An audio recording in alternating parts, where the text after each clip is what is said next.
Ooh, and I see we're live on YouTube. Good morning, everybody. 1 Million Cups ABQ live on YouTube. Thank you for joining us. And we got 3 minutes.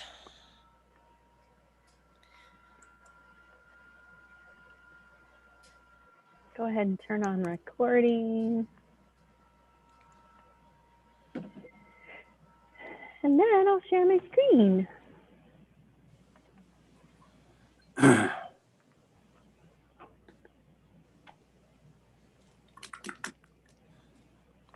We do need some music in the morning.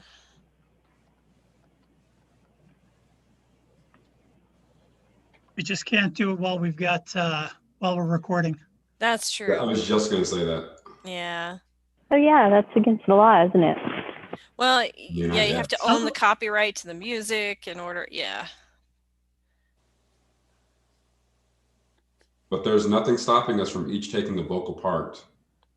And And just singing. or We are the Kazoos. champions, my friend. I love it. That's going to be on YouTube forever. Crap. I would have joined in with you if I knew the next lines, but I was thinking of the same song. What if I own the copyright to the music? Then you, I then think you can. can sing to us.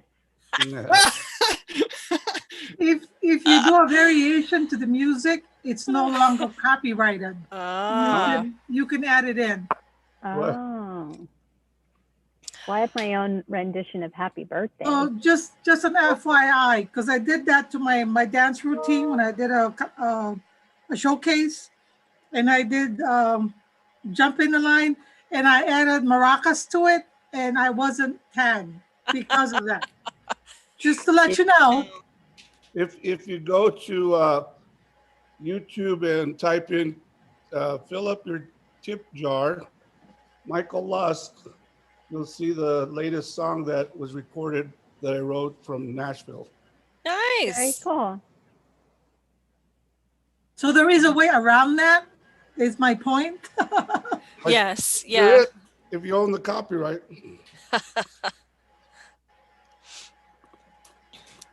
And I was able to post my routine on Facebook without being tagged. There you go.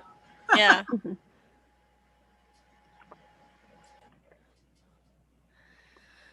All righty. Looks like we got 1 minute to go. Oh, no, it's 9 a.m. My clock says 9 a.m. I'm Yep. going to kick us off. Yep. Welcome, everyone, to 1 Million Cups Albuquerque, virtually presented via Zoom. We're so glad that you're here this morning. So I'm going to give the opening presentation for 1 Million Cups so you know what it's all about. We're here caffeinating entrepreneurs nationwide every single Wednesday morning. I think we only skip maybe a couple times a year. Oops, sorry. Oh my goodness. It's going crazy. Are you okay? I think so. Okay. So the mission of 1 Million Cups is to lower the barrier of access to education, resources, and connection for all new and aspiring entrepreneurs throughout the U.S. We work towards this mission through creating a consistent program for each 1 Million Cups presenter nationwide, while also highlighting the uniqueness and value proposition to your local startup community. Here's a peek at the Southwest region. You'll notice there's only one spot in New Mexico for 1 Million Cups. That's right here in Albuquerque. The cool thing is that Hey, real quick, I can see the first slide, but it hasn't changed. Oh. Let's see. Now can you see them? Well, I can see the first slide. Let's try that again. Okay. Not that it's not that they don't hear this every single week. Right. It's not going to kill us if we can't see all the slides. Oh, there you go. I can see it. Yep. We'll have to see if it advances correctly. So we're the only spot in the Southwest region in all of New Mexico, but by going virtual, we've been able to include presentations from across the state and the US, which is really cool. We love that. You see the key pillars slide? Awesome. No. No. Yeah. I'm Don't worry seeing about Miriam it. go like this. And so the key pillars. Just keep going. These are presentations, not pitches. And we coach our presenters carefully to make sure that we hear a story. So this is more about authentic connections, and people trust each other more when they know your story. So not a networking event, it's authentic connections through presentations. It's run for the community, by the community, and we are radically and intentionally inclusive. It's easy to apply to present. You just need to go to 1millioncups.com/Albuquerque. There's an application. In order to be able to present, you need to be a company, for-profit business, in business less than 5 years with product or service in market. It's really that easy. We've got a number of co-organizers. We have Paul Sauter with Equiseek, myself, I run Fat Pipe ABQ. It's a co-working space here in Albuquerque. Eric Renz Whitmore with Forward Cities, Bobsy Sanandale with Black Gold Wellness, Adam Sparks, sorry, Adam, your slide's covered up. What's your last name? Adam Sparks Brechtel with Sparks Float LLC, and then my co-lead organizer, Miss Sonia Dewing. We have some great sponsors as well. Fat Pipe ABQ opens up our site when we can meet in person, but I'm also here on our great internet running the Zoom board. Loza and Loza Intellectual Property. They buy our coffee when we're able to meet in person. More Than Organized, Miriam Ortiz-Pino buys our cream, and we thank her for that. Jason Collins Photography is our official photographer. And now he takes pictures of us via Zoom. Noventum Custom Software buys our donuts when we're in person. So we meet every single Wednesday.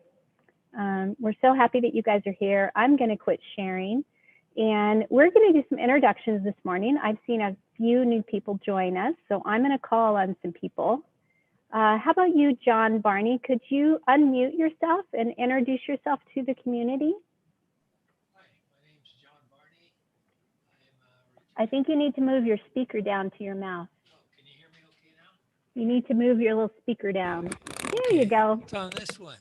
Yeah. I never know whether it's on the camera or on this one. Okay, so I'm a retired software engineer, primarily testing of printed circuit boards, automatic testing of it in a company that had high mix, low volume. So it would be not uncommon to have to do 2 to 3 new printed circuit boards a month or even a week sometimes. So that was fun. And right now I am retired here in New Mexico, and I'm really concentrating on improving my software skills. Been learning Python, and my first project is that I have a friend who has got some vision problems. So I've been working on a calculator that has 40-point font for her to see, and then also has audio. So when she types in a number, she hears it in her headset or speaker system. So that's keeping me busy, and I'm enjoying Albuquerque. I think this is starting my 3rd year here. And other than I went to the hospital for a routine test, and they told me I wasn't going to leave. And the next thing I knew, I'd had bypass surgery.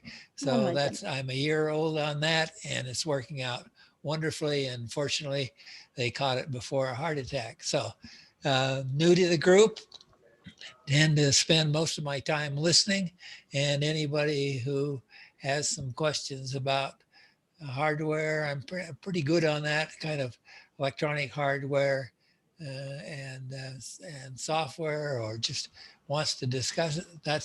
I'd love to hear from you. Thank you, John. Welcome to 1 Million Cups. We're so glad you're here. Thank you. Joanne McCure, welcome. Can you unmute yourself and introduce yourself to the community? Hello, and you totally pronounced my name correctly. That's so rare. Thank you. My name is Joanne, and I predominantly specialize in business development and marketing for a small non-medical in-home care company, and I've worked in non-medical field for about 13 years. And I saw this group, and what inspired me is that I'm continuously trying to build my network and be around individuals who are extremely like-minded or that can share insight, and just kind of attracted me, and that's why I'm here today. Welcome, Joanne. Thank you so much. Let's see. How about Natalie? I don't think I've ever met Natalie. Would you like to unmute yourself and introduce? Hi, good morning, everybody. My name is Natalie Tavitas, and I'm the Community Engagement Director at San Beda Leadership High School. We are an APS charter school located downtown off 6th and Central, but of course we're doing virtual now. And our kids are owning their own businesses. We focus on entrepreneurialism and economic development in the New Mexico area. And I'm excited to be here. Thank you. Natalie, we are so glad to see you because I know we've been trying to get some of your students to present. So we're glad that you're here. Thank you so much. All right, Sonia, I'm going to hand it over to you to introduce our speaker. Okay, cool. Yeah, I'm glad to see you here this morning, everybody. I love that you're all here. I'm excited to hear Nick's presentation, which is going to be awesome, Nick, by the way. He is the founder of Masterminds Studio. And take it away, Nick. Okay, great. That was beautiful lead in. Thank you so much. Good morning, everyone. My name is Nick Taylor, and as Sonia said, I am the owner of Masterminds Studio. Do you all want to see a presentation today? Because I can do that too. Can you see it? Is it there? Can you see it? Yes, yes, it is. I hope these slides advance. Otherwise, this is going to be one more. more. Yep, I can totally see them. Huzzah. So again, my name is Nick Taylor, the owner of Mastermind Studio.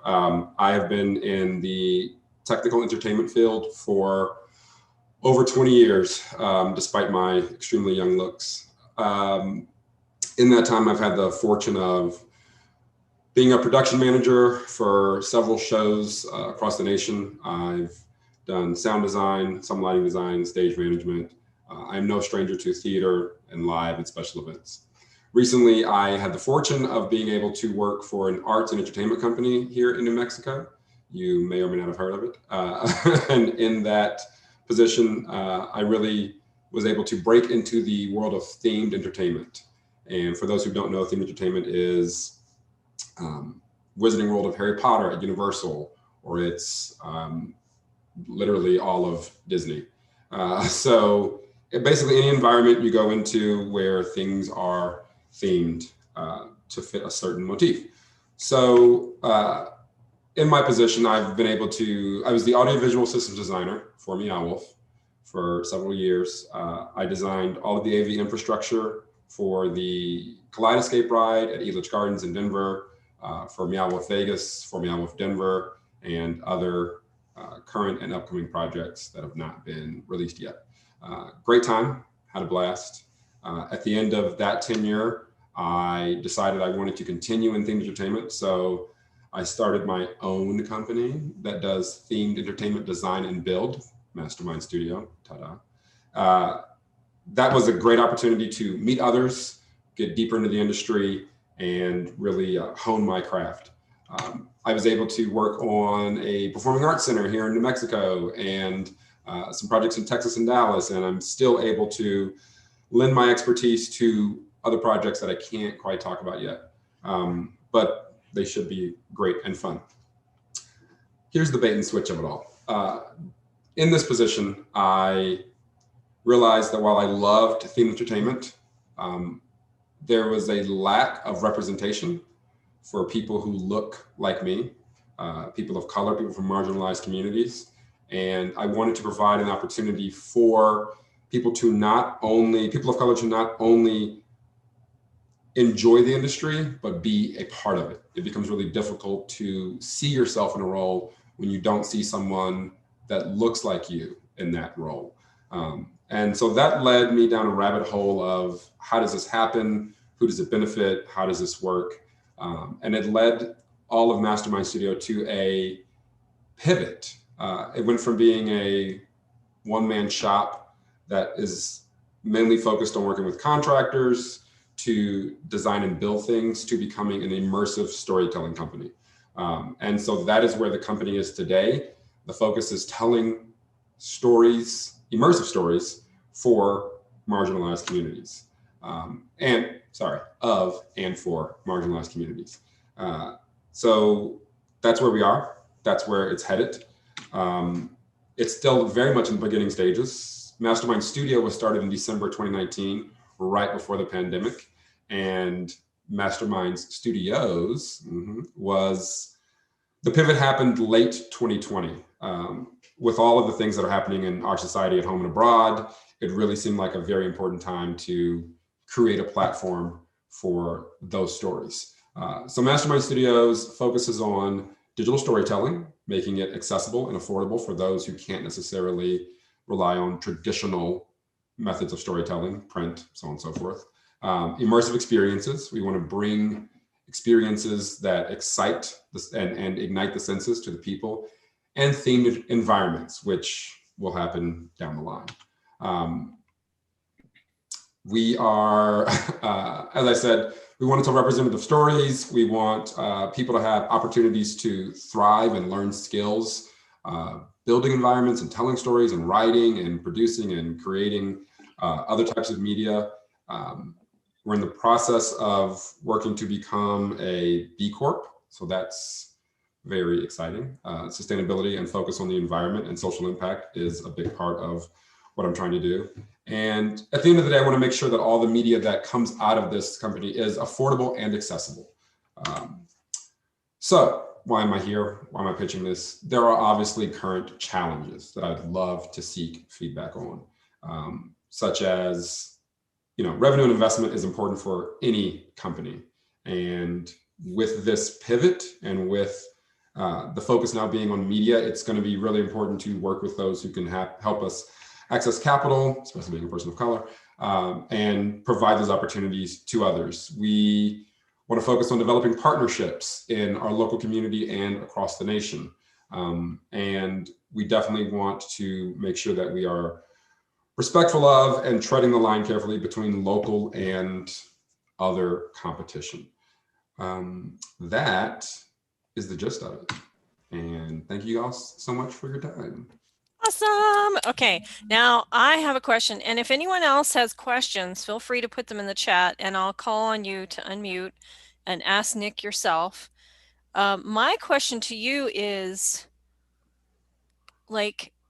can you give me an ideal project that you could see creating that would pay you for the work you're doing? What's your ideal project, a specific type of project? What a great question.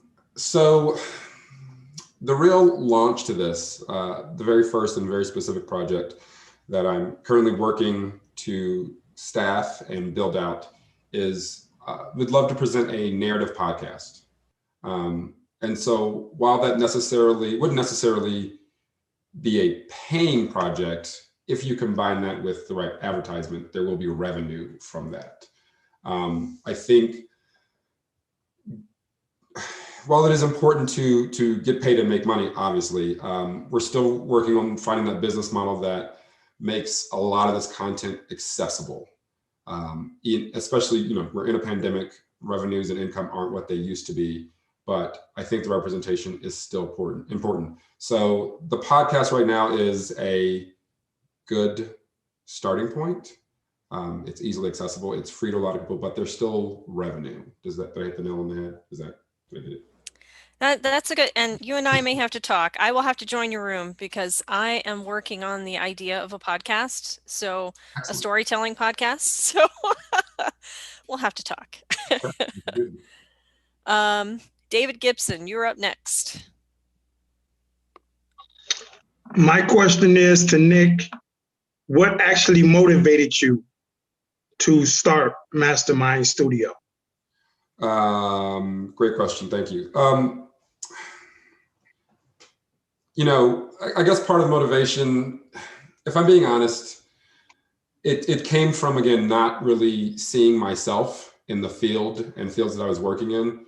And when in the past, when I would flag that to people I worked with, it would be, well, it's kind of a systemic issue, right? There's no people, or there's very few people of color in this industry, whatever the industry may be. So then it's hard to go out and recruit those people and bring them in. And that response got a little, and by little, I mean very tiring. And so it really became, how do we create these opportunities for people of color to not feel like, oh, I can never do this. I will never be an Imagineer. I'll never be XYZ because I don't have what it takes. I feel like it's super possible. It's super accessible. And because I wasn't seeing it, I feel like it fell on me to produce it. Yeah. Be the change, as it were. Okay. Thank you. Thank you. All right. Thank you, David. And Miriam, you're up next. Hey, Nick. What you were talking about in terms of the podcast, and hopefully this helps Sonia too. I do think there's a way to monetize and use the content marketing style entrepreneurship thing online that then lets you leap into actual live productions and things. So podcast is great, maybe some YouTube videos, or just a group on Facebook that allows you to put out, short pieces of content that then pulls people in as a starting point, and to realize it's going to be about building those relationships from the beginning.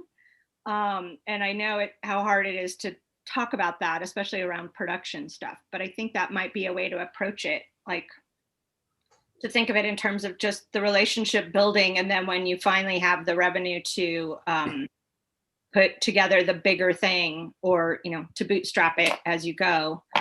I think it's a great way to think about the scaling aspect of it. I would agree. I think that's great. The big issue here is my goal is to create a narrative universe, as it were. But I'm not interested in telling stories to people that they didn't necessarily ask to hear, if that makes sense. I think it's important for communities to be able to tell their stories and represent their culture and their background in a fun and interesting and exciting way. Yeah, so part of it might be creating that structure within a group or an online community that allows them to explore their story through your process or your structure. Agreed. And then help them get it out there. So that's great. Cool. Thank you. All right, Alan, you had a suggestion? Nick, I'm really impressed with your background and your talent. And I'd like to make a suggestion for an ever so slight change in your mindset. Okay. When you said first, I'll do something that, without revenue, but I'd like to monetize. And I'd like to suggest that you start out with the idea that any project that you consider, you want to monetize. Mm-hmm. And you will absolutely consider doing it pro bono, because you can always get free work. That's the easiest thing in the world to get. Right. And if that's your starting point, then you will mostly get free work. And I don't know you, but what I've heard, you have great value to bring to whatever project you're working on. And it's important, I think, new entrepreneurs go through this all the time. They don't value their own work as highly as the rest of the world can or should. Right. So you have to value it more than anyone else. Absolutely. And it's just that slight change in mindset, I think, can help you succeed a little quicker. But I wish you all the best. I'm very impressed with what you're doing. I appreciate that, Alan. Thank you very much. You're welcome. All right, I have another question for you, Nick, which was, you had talked about partnerships and you had actually mentioned Siembra Leadership High School as a possible partner. And since they're here, maybe you could mention about what did you envision for a partnership? That's a great question. I think it's something we have to talk about in the breakout room. I came across Siembra, I believe, on Instagram and started following them and went to their website and learned more about what they are about. I definitely see the opportunity for a high school about entrepreneurship is fantastic. I love it. And I definitely see opportunities for cross promotion, and I've got plans that I don't quite want to say out loud just yet, but I do definitely see potential there. I would table it for now. Okay, gotcha. All right. And Clifton, you had a question? Yeah, Nick, thank you. So I'm a theater guy, and I wanted to clarify, first of all, it sounds like you're coming from the production, the tech side, and I'm an actor. So you talk about creating a narrative platform, if I understood you correctly. And then, so multifold question, are you focusing on providing tech infrastructure, tech training, or are you also offering to train people in the acting and the presentation skills and whatnot? That's part one. That's a great question. I myself also started as an actor in high school and college, and then saw the benefits of not having to be on stage every night. So the money's in the tech. Yeah. I would caution that I don't want to, at least in this early stage, I don't want to bite off more than I can chew, but I do think it's multifaceted in terms of, I have strong relationships with organizations like Musical Theater Southwest and Albuquerque Little Theater. And so I'd love to see a combination of not only opportunities for actors, but opportunities for tech as well. That's the same local community can be a part of that narrative podcast. And maybe there's actors who want to do some writing and want to do some shorts, or don't quite have the skills to audition or produce or write, all those things would culminate in essentially an educational portion of the company that partners across the community. Does that make sense? Yeah. The reason I'm asking, though, is that it seems like there's a possibility to earn revenue from that training. And, I know you're probably aware of Soul Acting Studios. So that was part of my question, was relative to the competitive landscape that you're facing. So on the acting side, honest to goodness, I think there's lots of people out there shilling their acting training. But the tech side sounded interesting to me. And so I then wondered if the tech training is a source of initial revenue. You're talking about advertising, which is going to come from reaching enough people that the advertiser wants to pay for it. But in the short term, in terms of creating the pipeline, can you derive some revenues from the training? I would say yes, and I think that's definitely possible. I think that's a great position, and it's a great thought. Thank you for that. Cool.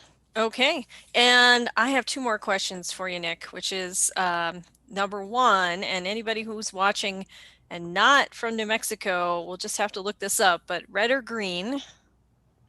Oh, usually red. Okay. Although unless it's like green chili chicken cast, red. Let's just go with red. I get it. I totally understand. Okay, and then what can we as a community do for you? Great question. On the screen still is my email address.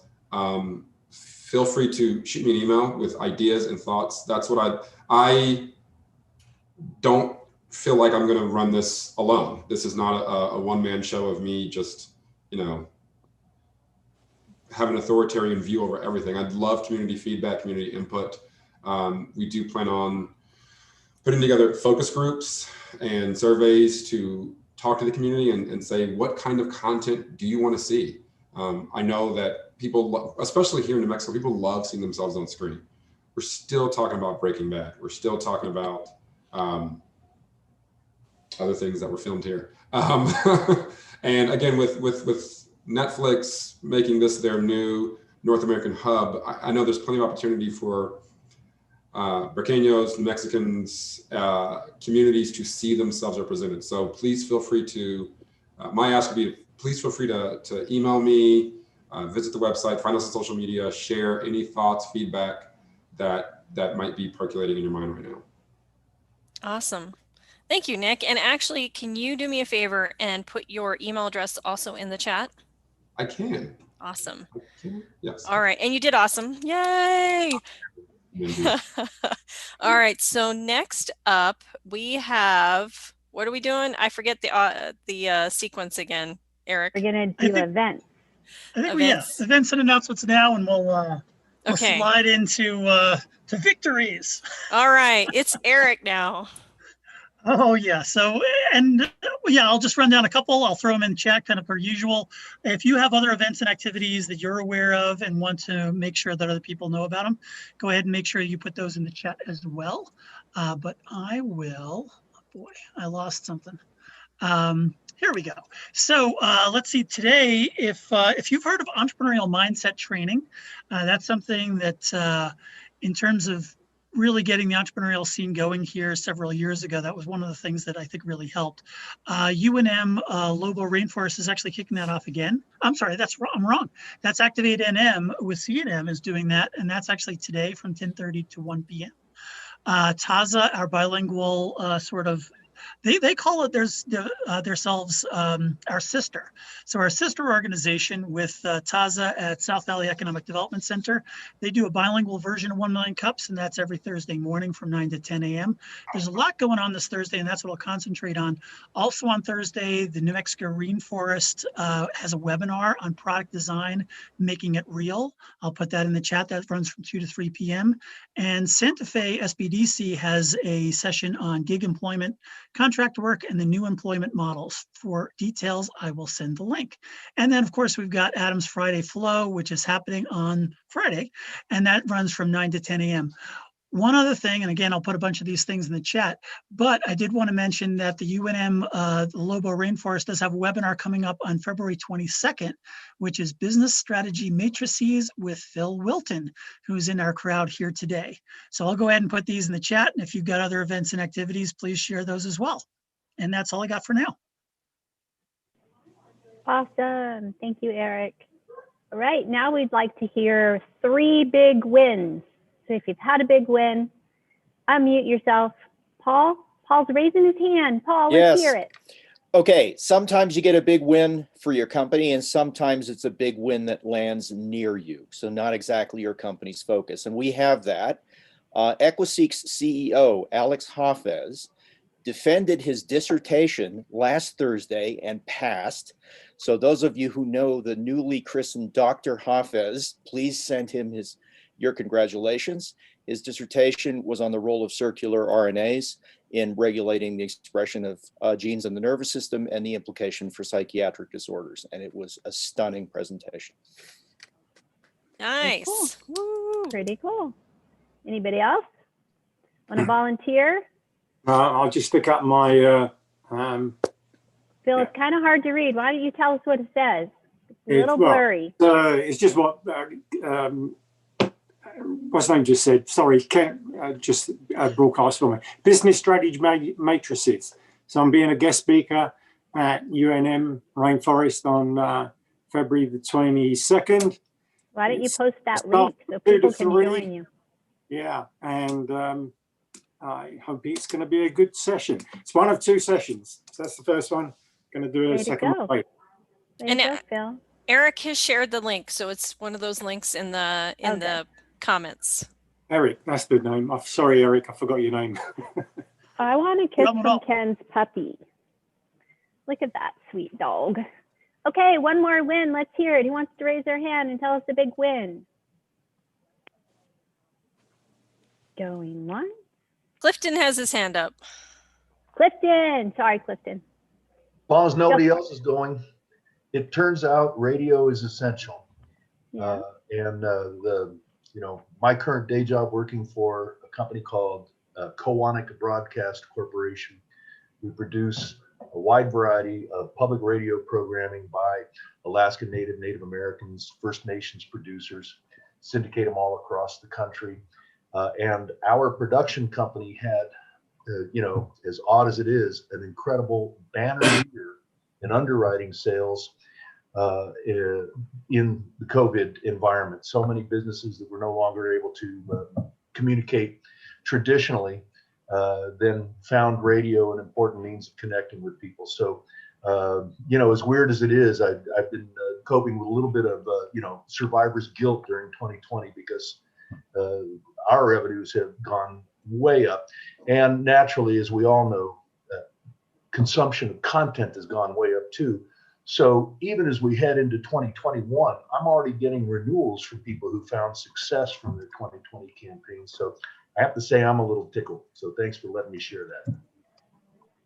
Way to go, Clifton. That's awesome news. All righty. So let's everybody say goodbye to our